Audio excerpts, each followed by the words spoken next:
Imagine a pearl so valuable it passed through the hands of kings, queens, and conquerors, only to spark scandal in modern times. Picture a glowing diamond cut from the remains of an empire that led to disputes so fierce they raged for decades. And then there's the Koh-i-Noor, seized from an 11-year-old Maharaja under duress and forced into the hands of imperial invaders. These iconic jewels have dazzled the world for centuries, but their stunning beauty hides stories of heartbreak, greed, and unimaginable betrayal. We'll explore both the dazzling splendor and the hidden human cost behind these royal treasures. For every breathtaking gem, there is a brutal history that refuses to be forgotten. Some of the world's most famous jewels are more than just objects of desire. They are symbols of power, conquest, and unresolved wounds. One diamond, in particular, stands at the center of this uneasy legacy. The Koh-i-Noor diamond, a jewel of conquest and controversy. A diamond so dazzling it was said to grant dominion over empires. The Koh-i-Noor, meaning mountain of light, emerged from India's Koh-i-Noor mines centuries ago. Its immense size and brilliance quickly made it a symbol of absolute authority, taking center stage on the Mughal peacock throne, a masterpiece of imperial opulence. Seized by Nader Shah in 1739, it passed through Afghan and Punjabi rulers until Maharaja Ranjit Singh acquired it in 1813. After Singh's death, the British annexed Punjab, compelling the 10-year-old Maharaja Duleep Singh to cede the diamond under the 1849 Treaty of Lahore. Soon after, it was presented to Queen Victoria as a spoil of empire, a gesture heavy with colonial symbolism. At 105.6 carats after Prince Albert's recutting, it remains one of the largest cut diamonds in the crown jewels. The diamond's legend includes stories of misfortune among male owners, fueling its reputation as a cursed gem. This folklore, combined with its violent history, contributed to controversy when it was excluded from Queen Camilla's coronation crown in 2023. Today, the Koh-i-Noor remains at the heart of ongoing disputes, with India, Pakistan, Afghanistan, and Iran all demanding its return. Its legacy is one of contested beauty, colonial exploitation, and unresolved grievances, proof that even the most brilliant jewels can cast a long shadow. Yet the Koh-i-Noor is not alone. Another treasure, equally breathtaking, hides its own legacy of exploitation and scandal. La Peregrina Pearl, the wanderer's trail of scandal. A pearl so luminous it captivated rulers for centuries, La Peregrina, meaning the pilgrim or the wanderer, stands out for both its beauty and its troubling origins. Discovered around 1513 in the Gulf of Panama, the pearl was reportedly found by an enslaved African diver whose story is often cited as one of reward and freedom, though the full truth remains uncertain. What is clear is that the pearl's exceptional symmetry and size made it a prize of immense value, rooted in a colonial system that relied on the exploitation of indigenous and enslaved labor. The dangers faced by pearl divers, drowning, shark attacks, and physical strain, underscore the human cost behind such treasures. La Peregrina's journey began when it was sent to King Philip II of Spain, who gifted it to Queen Mary I of England as a bridal present. Portraits from the era immortalize her wearing the pearl, highlighting its role as a symbol of royal status.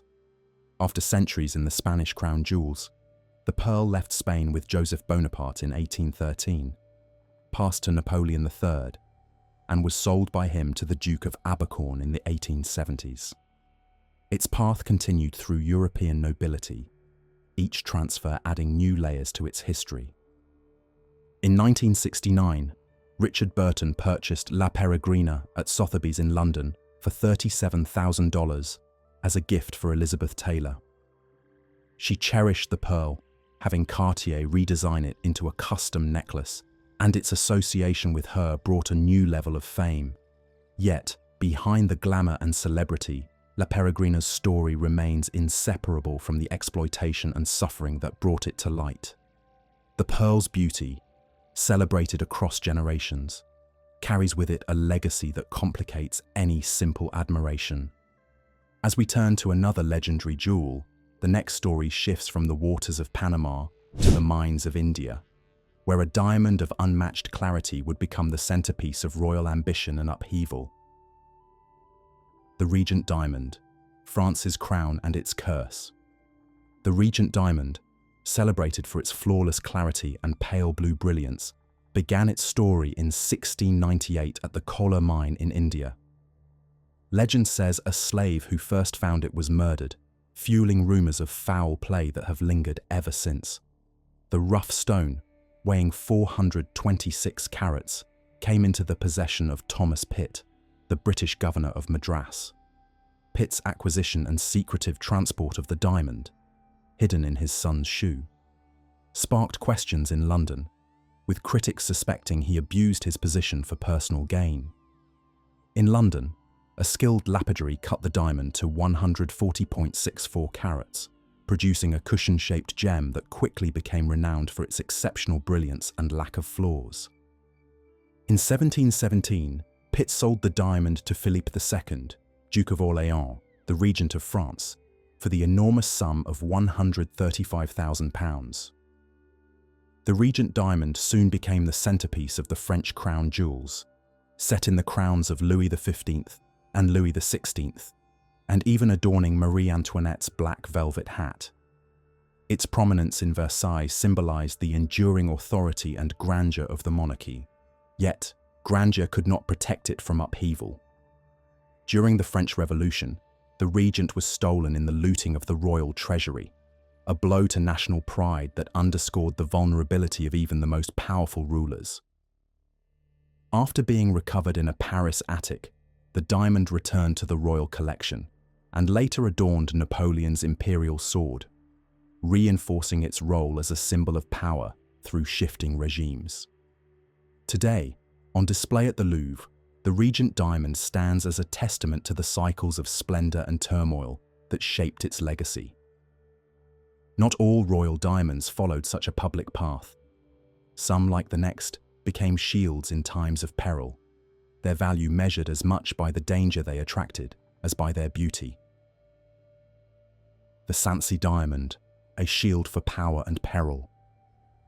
The Sancy diamond stands apart for its pale yellow hue and its shield-like silhouette, but its true distinction lies in its double crown back-to-back cut, an innovation that allowed light to shine from both sides, unique in the late 16th century.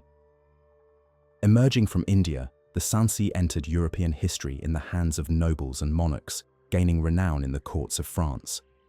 Throughout its journey, the Sancy was more than an ornament. Monarchs facing financial crises turned to the diamond as a last resort. Henry IV of France famously pledged it to raise funds for his army, demonstrating its role as a financial tool in times of desperation. The diamond's lore grew darker with the story of a servant entrusted to deliver it. Research notes he reportedly swallowed the stone to protect it from robbers, was murdered, and the diamond was recovered from his body. Such tales reinforced the sense of danger and sacrifice that clung to the gem.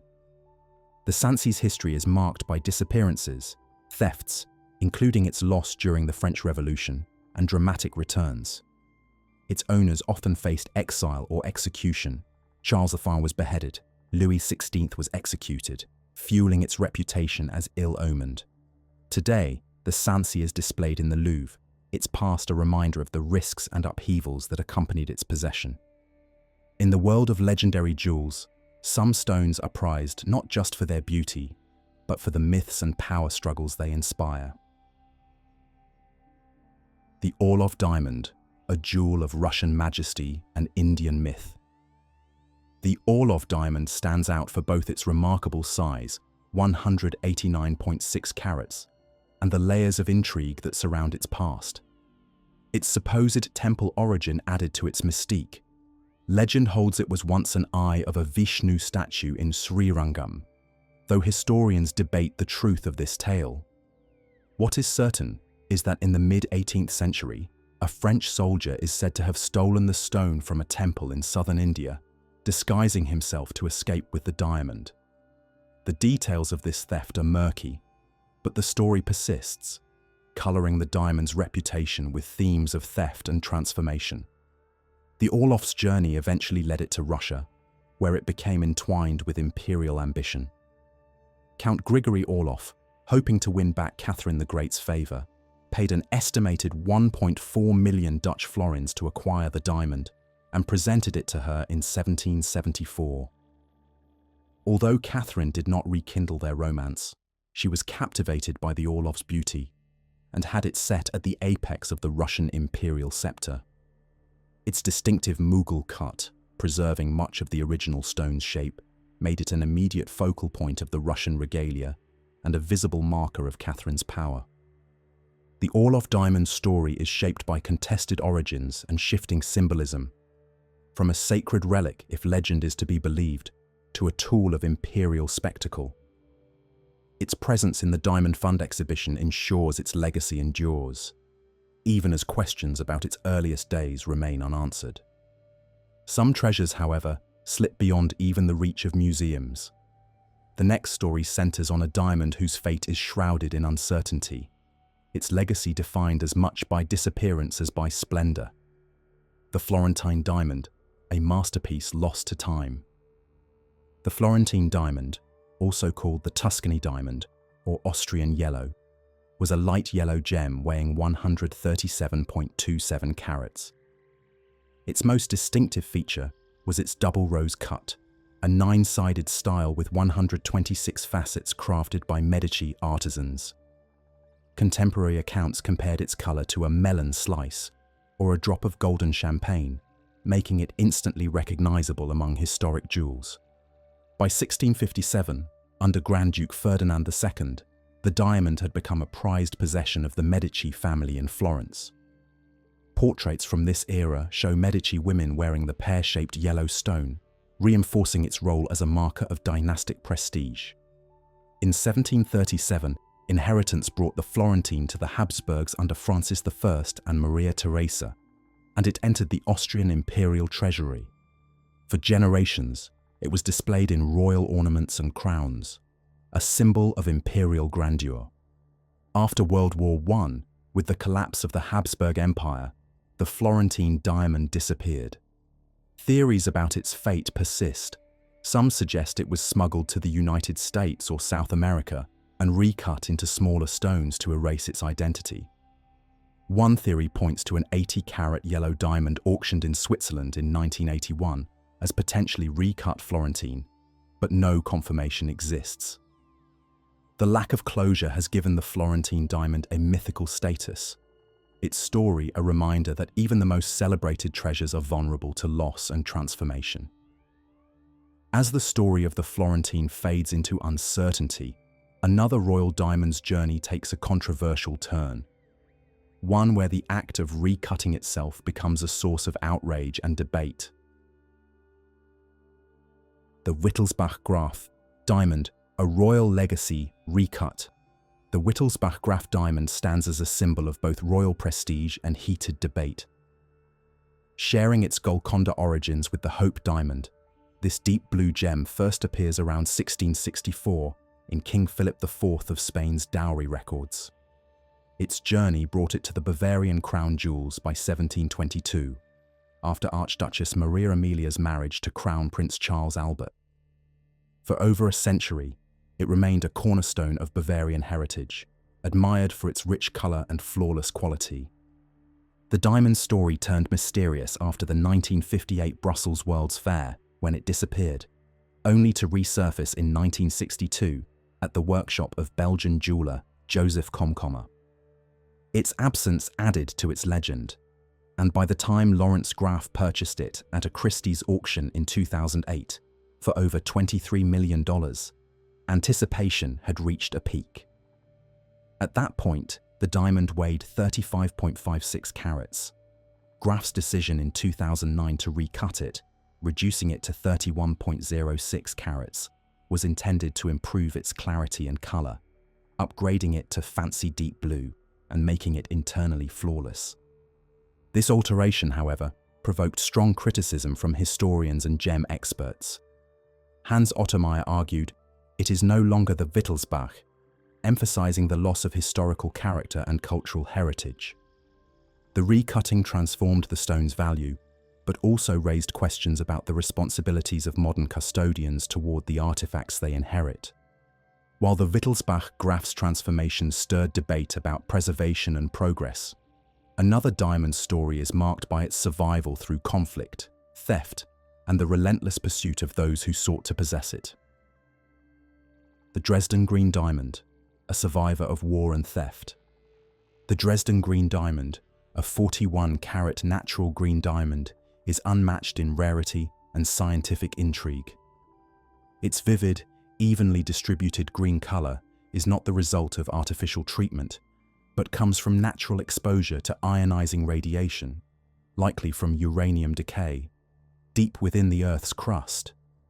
This process altered the diamond's crystal structure over centuries, giving it a hue found in almost no other gemstone. With exceptional clarity and minimal impurities, the Dresden Green stands as one of the largest and purest natural green diamonds ever discovered. Acquired by Augustus III, Elector of Saxony and King of Poland, by 1742 from a London merchant at the Leipzig Fair, the diamond's purchase price was immense, reportedly equivalent to 4 tons of gold. In 1768, Augustus's grandson commissioned Prague jeweler Franz Michael Diesbach to set the diamond into an elaborate hat ornament, where it remains to this day. For generations, the Dresden Green symbolized the wealth and taste of the Saxon electors and took pride of place in the Green Vault Museum in Dresden. Its survival underscores the luck and planning that spared it amid wartime evacuation and modern threats. During World War II, treasures were hidden to escape air raids. In 2019, when thieves broke into the Green Vault and stole dozens of priceless jewels, the Dresden Green was on loan to New York's Metropolitan Museum of Art, safely out of reach. The Dresden Green's story is one of rarity, resilience, and adaptation. Yet some royal jewels carry a legacy not just of survival, but of violence and betrayal, where beauty is inseparable from the bloodshed that marks their past. The Black Prince's ruby, a spinel stained with blood. Among the most striking jewels in the British regalia is the Black Prince's ruby, a gemstone whose vivid red colour and storied past have made it a symbol of power and peril. Despite its name, this gem is not a ruby, but a large spinel, and its history is marked by bloodshed from the outset. The earliest records trace it to 14th century Spain, where it belonged to Prince Abu Sa'id of Granada. In 1366, Don Pedro of Castile, known as Don Pedro the Cruel, acquired the stone after orchestrating the murder of Abu Sa'id, a violent act that set the tone for the gem's subsequent journey through royal hands. The spinel's significance in English history began when it adorned the helmet of King Henry V at the Battle of Agincourt in 1415. Henry's narrow escape from death during that battle, with the gem in full view, fueled legends of its protective power and added to its mystique. Over the centuries, the stone passed through the crowns of Richard III and the Tudor monarchs, surviving political upheaval and even the notorious 1671 attempt by Colonel Blood to steal the crown jewels from the Tower of London. It was sold during the English interregnum and repurchased for Charles II after the Restoration, a testament to its enduring value to the monarchy. For centuries, the Black Prince's ruby was believed to be a true ruby. In 1783, chemist Jean-Baptiste Louis Romet de Lisle distinguished spinel from ruby, revealing the stone's true identity. Older inventories list it at around 170 carats before recutting, though its precise weight today is uncertain. Despite this reclassification, the gem's reputation as a symbol of conquest and survival has only grown. Now set prominently above the Cullinan II diamond in the imperial state crown, the Black Prince's ruby continues to embody the complex legacy of royal jewels, where splendor and violence are inextricably linked, and where each stone carries the weight of its own turbulent history. The next chapter in this saga centers on a diamond whose size and origins would shape its meaning in ways both celebrated and contested.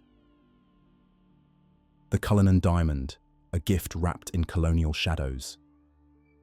The Cullinan diamond, discovered in 1905 at South Africa's Premier Mine, stands as the largest gem-quality diamond ever found, weighing an extraordinary 3,106 carats in its rough state. Its sheer size and pale bluish clarity captured global attention, but its story quickly became entwined with the politics of empire. In 1907, the Transvaal colony, then under British rule, presented the Cullinan to King Edward VII as a diplomatic gesture, intended to ease tensions and reinforce British authority after the Boer War.